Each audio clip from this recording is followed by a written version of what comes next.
और अब बात महाराष्ट्र 2024 की। टिहरी में सीएम धामी ने भरी चुनावी हुंकार। तो सीएम ने चंबा में विशाल रोड शो किया है। टिहरी लोकसभा प्रत्याशी के समर्थन में रोड शो। तो माला राज्य लक्ष्मी के पक्ष में वोट करने की अपील। सीएम धामी ने जनसभा को संबोधित किया है। टिहरी गढ़वाल सीट पर बीजेपी ने कसी कमर। तो बड़ी खबर आपको बता रहे हैं इस वक्त की टिहरी से, जहां सीएम धामी ने चुनावी हुंकार भरते हुए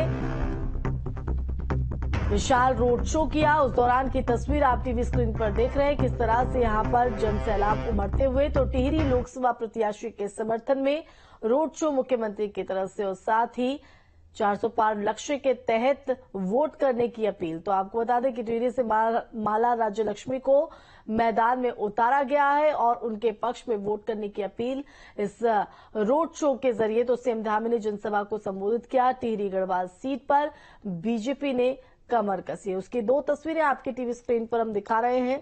टिहरी में किस तरह से धुआंधार प्रचार सीएम धामी का देखने को मिला। एक तरफ रोड शो कर विशाल जन सैलाब के जरिए शक्ति प्रदर्शन, तो दूसरी तरफ जनसभा को संबोधित करते हुए बीजेपी प्रत्याशी के हित में वोट करने की अपील की।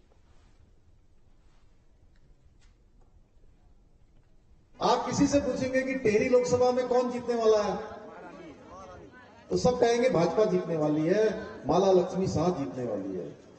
बस बात क्या है, जैसे देश में कह रहे हैं सरकार मोदी जी की बनने वाली है। सीटें कितने आने वाली है, 400 से कितनी ज्यादा आने वाली है, क्योंकि मोदी जी ने पूरे देश के सामने 400 पार का नारा दिया है। तो लोग कह रहे हैं 405 आएंगी, 10 आएंगी, 15 आएंगी, कितनी आएंगी, चर्चा इस बात की हो रही है। तो वहीं नैनीताल लोकसभा सीट से प्रत्याशी अजय भट्ट के समर्थन में सीएम धामी ने मुक्तेश्वर में जनसभा को संबोधित किया। तो इस दौरान सीएम ने कहा कि नैनीताल हल्द्वानी में लगातार विकास के काम हो रहे हैं और कई काम होने अभी बाकी हैं।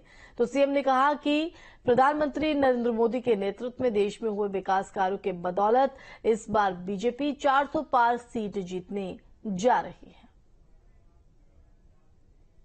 बहुत सारे कामों को अभी आगे बढ़ाना है, पूरा करना है। अभी आप बोल रहे थे कि मैंने यहां पर एचएमटी का जमीन हमको मिल गई, यहां हमको जमरानी बांध मिल गया, यहां से अमृतसर जाने के लिए ट्रेन मिल गई, हमारी नई नई रेल लाइनें हो, चाहे ललकुआ की हो, हल्द्वानी की हो या रामनगर की हो, सारी नई नई लाइनें बन रही हैं, नए नए रेलवे स्टेशन बन रहे हैं।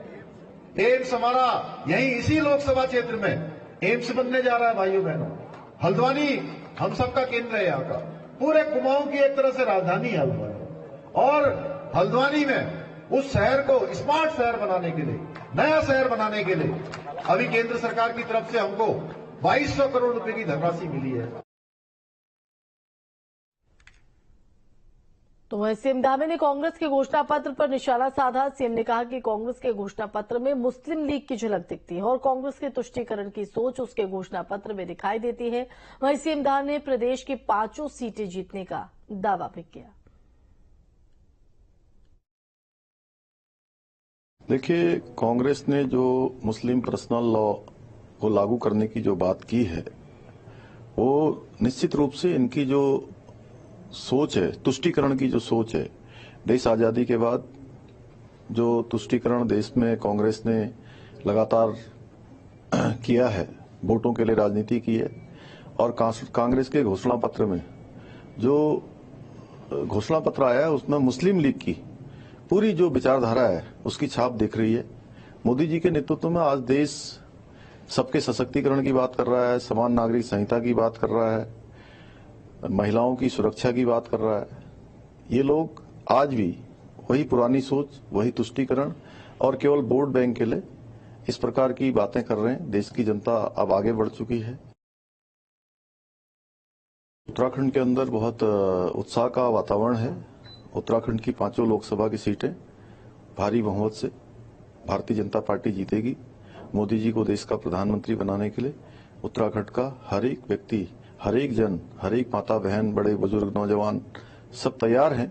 और यहाँ पर लोकतंत्र का जो महापर्व चल रहा है, ये पर्व एक उत्सव की तरह हो रहा है। लोग 19 अप्रैल जिस दिन पहले चरण का मतदान है, उत्तराखंड भी उसमें है, उसकी प्रतीक्षा कर रहे हैं। तो लोकसभा चुनाव से पहले उत्तराखंड कांग्रेस को एक बड़ा